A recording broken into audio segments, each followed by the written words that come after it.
Hey guys, I'm Ash. நீங்க பார்த்துட்டு இருக்கிறது C4 Tech தமிழ். இன்னைக்கு இந்த வீடியோல நம்ம ரெட்மியோட புது Redmi Note 11T ஃபோனை அன்பாக்ஸ் பண்ண போறோம். ஸோ இந்த ஃபோன் பேசிக்கா சைனால ரெட்மி லான்ச் பண்ண அதே Redmi Note 11 தான்.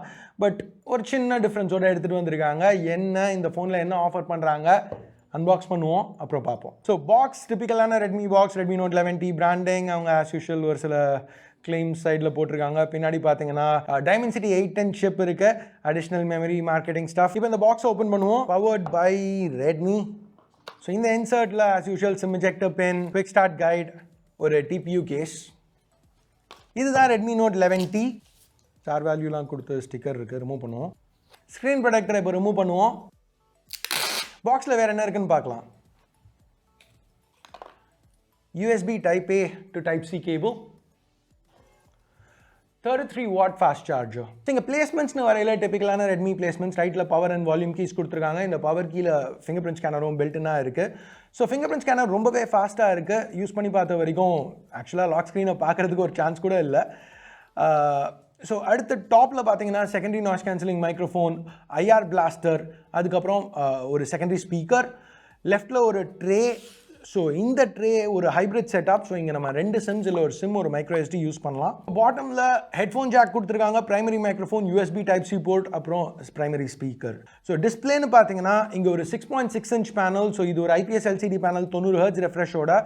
அவுட் ஆஃப் த பாக்ஸ் 60 Hzல செட் ஆகி தான் வந்துச்சு. நம்ம வேணும்னா மாற்றிக்கலாம். So refresh rate 90 Hz. மற்றபடி இது ரெகுலரான ஸ்டாண்டர்ட் MIUI 12.5 நம்ம ஏற்கனவே நிறைய தடவை பார்த்தது தான்.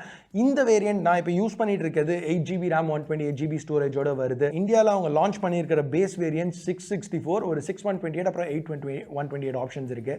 இங்கே அவங்க மார்க்கெட்டிங் எனக்கு கொஞ்சம் சுத்தமாக பிடிக்கலன்னு சொல்லலாம். ஏன்னா நீங்கள் ப்ரைஸிங்னு பார்த்தீங்கன்னா எடுத்தவொன்னே 14,999 இது தான் பெருசாக போட்டிருக்காங்க.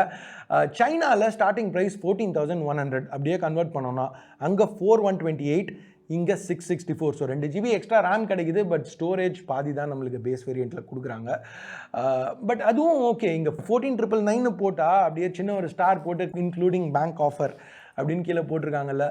ஆக்சுவலான ப்ரைஸ் என்னென்னு பார்த்தீங்கன்னா 17,000. ஸோ 17,000 ரூபாய்க்கு ஸ்டார்ட் ஆகுது. சைனாவில் 14,000 ரூபாய்க்கு லான்ச் ஆன ஃபோன் இந்தியாவில் 17,000. ஓகே, கொஞ்சம் கம்மியான ப்ரைஸ்க்கு எடுத்துகிட்டு வந்திருந்தால் பெட்டராக இருந்திருக்கும். அட்லீஸ்ட் ஆக்சுவலாக 15,000 லான்ச் பண்ணியிருந்தாங்கன்னா குறை சொல்கிற மாதிரி இருந்திருக்காது. பட் எனிவேஸ், இப்போ சாம்பிள்ஸ்னு பார்த்தீங்கன்னா பின்னாடி 50 மெகாபிக்சல் பிரைமரி கேமரா கொடுத்துருக்காங்க. அதுக்கப்புறம் ஒரு செகண்டரி அல்ட்ரா வைட் மட்டும்தான், வேறு எதுவும் கிடையாது. இது எல்லாமே சும்மா ஜிகினா வேலை தான். இந்த பேக் பிளாஸ்டிக், கிளாஸ் கிடையாது, சைட்ஸும் பிளாஸ்டிக் தான். வெயிட் 195 கிராம்ஸ் இருக்கு. 5G support, 8.8 mm thickness. சரி, இப்போ கேமரா சாம்பிள்ஸ்னு பார்த்தா இது அந்த செல்ஃபி கேமரா யூஸ் பண்ணி எடுத்தது. நல்லா ஷார்ப்பாக இருக்குது இமேஜஸ். அந்த அன்நேச்சுரல் ஸ்மூத்னிங் எதுவும் இல்லை. அஃப்கோர்ஸ் வேணும்னா பியூட்டி மோட் ஆன் பண்ணிங்கன்னா இந்த மாதிரி அன்நேச்சுரல் ஸ்மூத்னஸோடு உங்களுக்கு பிக்சர்ஸ் எடுக்க முடியும். ஸோ இது அல்ட்ரா வைட் கேமராவில் எடுத்தது. இது ரெகுலர் கேமரா, திருப்பியும் அல்ட்ரா வைட், ரெகுலர், அந்த அமேசான் பேஜ். இப்போ நீங்கள் பார்த்துட்டு இருக்க மற்ற ஷாட்ஸும் இந்த ஃபோனை யூஸ் பண்ணி எடுத்தது தான். ஸோ கேமரா எப்படி இருக்குதுன்னு நினைக்கிறீங்க? நல்லா இருக்கா? ஏதாவது பெட்டராக பண்ணியிருக்கலாம்னு நினைக்கிறீங்களா? இந்த ப்ரைஸ்க்கு உங்களுக்கு இந்த கேமரா ஓகேன்னு படுதா? கீழே கமெண்ட்ஸில் சொல்லுங்கள். ஓகே, 5000 mAh பேட்டரி கொடுத்துருக்காங்க. உள்ள IP53 ஸ்பிளாஷ் ரெசிஸ்டன்ஸ் இருக்குது. 33 watts இன்க்ளூடட் சார்ஜர் யூஸ் பண்ணி 0 to 60 சார்ஜ் பண்ணலாம் ஒரு 30 நிமிஷத்தில். இதுதான் கிளைம். ஸோ இது எல்லாத்தையுமே நான் டெஸ்ட் பண்ணி பார்த்துட்டு ஃபுல் ரிவ்யூவில் இன்னும் டீட்டெயில்டாக அந்த ஃபோனை பற்றி பேசுகிறேன். அந்த ரிவ்யூவில் நான் அட்ரஸ் பண்ண வேண்டிய விஷயங்கள் ஏதாவது உங்களுக்கு ஏதாவது கேள்விகள் இருந்துச்சுன்னா கீழே கமெண்ட்ஸில் கேளுங்க. கண்டிப்பாக ஃபுல் ரிவ்யூ வீடியோவில் அதை அட்ரஸ் பண்ணுறேன். ஸோ இதுதான் Redmi Note 11T. Redmi Note 11 லைட்டாக பட்டி டிங்கரிங் பண்ணி இந்தியாவில் ரெட்மி லான்ச் பண்ணியிருக்க latest Note phone, Redmi Note phone. அவ்வளோதான் இந்த சின்ன அன்பாக்சிங் வீடியோக்கு. வீடியோ பிடிச்சிருக்கு, பிடிக்கல என்ன நினைக்கிறீங்களோ அதை பேஸ் பண்ணி தம்ஸ் அப் இல்லை தம்ஸ் டவுன் ப்ரெஸ் பண்ணுங்கள். சப்ஸ்கிரைப் பண்ணலன்னா சப்ஸ்கிரைப் பட்டன், ஏற்கனவே சப்ஸ்கிரைப் பண்ணியிருந்தீங்கன்னா பக்கத்தில் உள்ள பெல் ஐக்கான் அதையும் ப்ரெஸ் பண்ணுங்க. அப்போ தான் நான் போடுற வீடியோஸை நீங்கள் மிஸ் பண்ணாமல் பார்க்க முடியும். அடுத்த வீடியோவில் உங்களை திருப்பி சந்திக்கிற வரைக்கும் என் பேர் ஆஷ். நீங்கள் பார்த்துட்டு இருக்கிறது C4 Tech Tamil. Have a nice day. Bye.